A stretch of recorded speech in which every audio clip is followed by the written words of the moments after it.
The silence after the scream was worse than the scream itself. Addis sat motionless in the corner of the hut, her arms wrapped tightly around her knees, rocking slightly, eyes fixed on the cracked mirror that no longer showed her reflection, only the dark, crumbling figure of Obinna, whose glowing red eyes burned like coals in the ash. The candlelight was almost gone now, swallowed by the ash clouds dancing in slow spirals across the floor. The ashes had risen past her ankles, whispering as they moved. Whispering her name. She didn't know when she stopped crying. Her tears had run dry. Her body trembled, but her voice had long left her. It was as if something ancient and heavy sat on her chest, pressing the life out of her inch by inch. Then, the door creaked open. Just a little. And then, it opened fully on its own.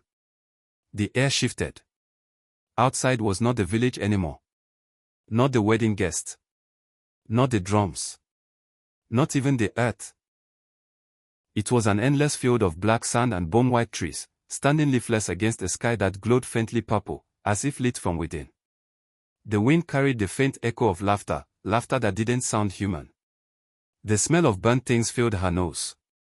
Addis' mouth opened to scream, but no sound came. Her body moved against her will, drawn by an invisible force. She stepped outside the hut barefoot, into this other world that smelled of ash and death. And there he stood. Obinna. No veil. No pretense. His skin was now completely ash-gray, cracked and dry like a man molded from dust and held together by curses. His eyes locked on hers, unreadable, yet filled with hunger. He extended a hand. "You are home now," he said, his voice like wind scraping through stone. "I am not dead," she whispered, almost to herself. "Not yet," he replied. "But you are no longer among the living." She turned to run, but the sand shifted beneath her feet, turning into hands. Dozens, maybe hundreds of ghostly hands, pulling at her legs, clutching her waist, trying to drag her down. She screamed, kicking, crying, flailing. "Help me. Somebody help me." But there was no one. Except one. A figure stepped out from the dark trees, a woman, old and bent, her eyes glowing white like burning moonstones. Her skin was covered in tribal scars, her wrapper layered in bones and dried herbs. Her voice cut through the ash like a spear. "Leave her, Obinna. She is not your bride yet." Obinna's face twisted. She drank the wine. She walked the path. "She is bound." "No," the old woman said firmly. "The final rite is not complete. She must choose of her own will." Obinna hissed, his voice no longer human. "You interfere again, Onuna of the old blood." "I am bound to protect those who still have breath," she replied. "Even if their soul stands at the threshold." Suddenly, the hands let go. Addis dropped to the ground, coughing and gasping. The black sand vanished beneath her, and the hot floor returned, rough and warm against her skin. When she looked up, she was back in the marriage hut. The mirror was whole again. The candles relit themselves. The ashes had vanished, as though they were never there. But the old woman remained, seated calmly across the room. Addis stared at her, trembling. What was that?" "What is he?" "He is Obinna, son of Noji," the woman said.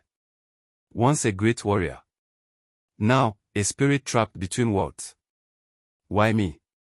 Why marry me?" The old woman sighed.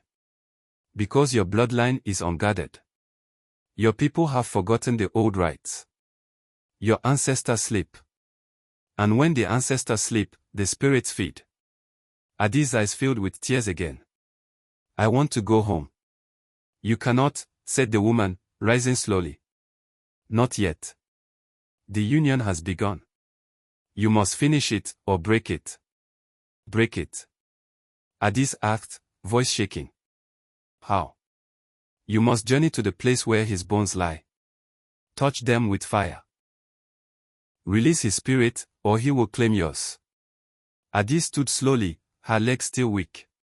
"Where?" "The forbidden forest. Where even the birds do not fly. Where the river runs backward and the ground is never dry." There you will find his resting place. But I don't know the way. You will, the woman said, moving toward the door. The ashes will guide you. They always do. And just like that, she vanished into thin air. Addis collapsed to her knees, overwhelmed by fear, grief, confusion.